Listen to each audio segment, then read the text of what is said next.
देख रहे हैं SPN 9 न्यूज और स्वागत है आपका हमारी ताजा अपडेट में। मैं हूं आपके साथ अभिलाष। 2019 के को लेकर लगातार अपडेट्स हम आप तक पहुंचा रहे हैं। लोकसभा चुनावों का दौर जारी है और इस डांस ऑफ डेमोक्रेसी में पूरी तरह से चुनावी माहौल जो है वो गरमाया हुआ है। सियासत किस कदर गरमाई हुई है इस बात का अंदाजा लगाया जा सकता है प्रत्याशियों के टिकट वितरण को लेकर। जिस तरह से भारतीय जनता पार्टी ने अपने प्रत्याशियों का ऐलान किया, जिस तरह से कई बड़े प्रत्याशियों का पत्ता काटा, जिस तरह से नजरअंदाज किया गया कई बड़े नेताओं को, ये वाकई में काफी ज्यादा एक मसला बढ़ चुका है। अब भारतीय जनता पार्टी के बागी नेता शत्रुघ्न सिन्हा की भी सियासत और ज्यादा गरमाने लगी है।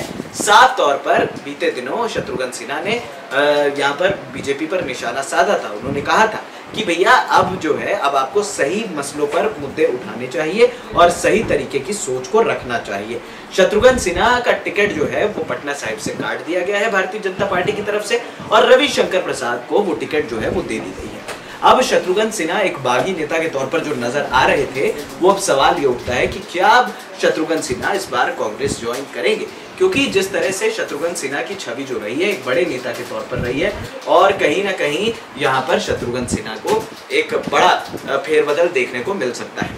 वहीं अगर आप देखें शाहनवाज हुसैन का बिहार के भागलपुर से पत्ता काटना, चाहे फिर लाल कृष्ण आडवाणी साहब का पत्ता काटना गांधीनगर से, भारतीय जनता पार्टी अब अपने प्रत्याशियों को लेकर पूरी तरह से सजग हो चुकी है। अपने प्रत्याशियों का ऐलान करने में कोई कमी कसर नहीं छोड़ रही है। शायद यही वजह है कि यहाँ पर भारतीय जनता पार्टी को एक बड़ा फायदा हो रहा है।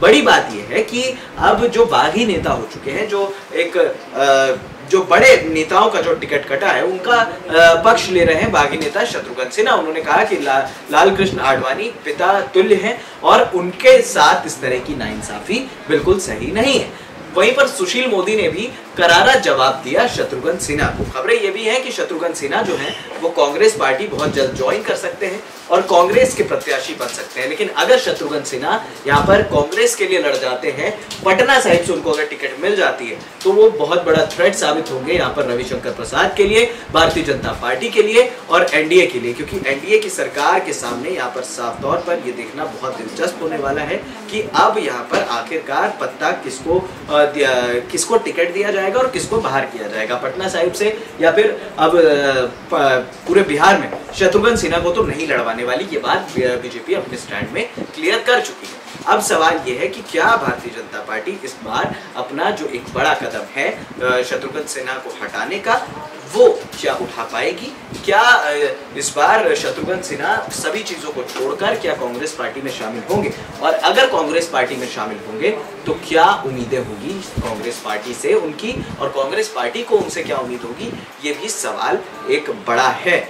इस वजह से यहाँ पर ये भी देखना दिलचस्प होगा कि जिस तरह से यहाँ पर जो शाहनवाज हुसैन के साथ हुआ, वो क्या शत्रुघ्न सिन्हा के साथ भी हो सकता है। शत्रुघ्न सिन्हा अगर पटना साहिब से लड़ गए कांग्रेस के लिए, तो हो सकता है कि वो वोट ले भी आए और जीत भी जाए और कांग्रेस की नजर पटना साहिब से जीत दर्ज करने में होगी। लेकिन अब कांग्रेस को भी यही दुविधा है कि क्या पटना साहिब से लड़वाना शत्रुघ्न सिन्हा को रविशंकर प्रसाद के खिलाफ सही है? क्या शत्रुघ्न सिन्हा एक तरफा वोट हासिल कर पाएंगे पटना साहिब का? और सवाल ये भी है कि भारतीय जनता पार्टी पिछली बार जो मोदी लहर पर जीती है, अब क्या अपने नेताओं के दम पर वो जीत पाएगी? क्योंकि 22 से 17 के रेशियो पर आना यहाँ पर एक ये दर्शाता है कि भारतीय जनता पार्टी जो है वो पूरी तरह से अभी फिलहाल सेफ जाना चाहती है बिहार की राजनीति में। और अगर बिहार उनको अपने काबू में रखना है तो उनको जेडीयू को भी उतना ही सपोर्ट देना है, साथ ही रामविलास पासवान की पार्टी लोक जनशक्ति पार्टी यानी कि एलजेपी को भी उनको उतना ही सपोर्ट देना है। दिमाग अगर अमित शाह का चल रहा है तो दिमाग कांग्रेस पार्टी का भी चल रहा है। सियासत बहुत ज्यादा गर्म, और सियासत इस वजह से गर्म है क्योंकि अच्छे नेताओं का टिकट भी कट रहा है।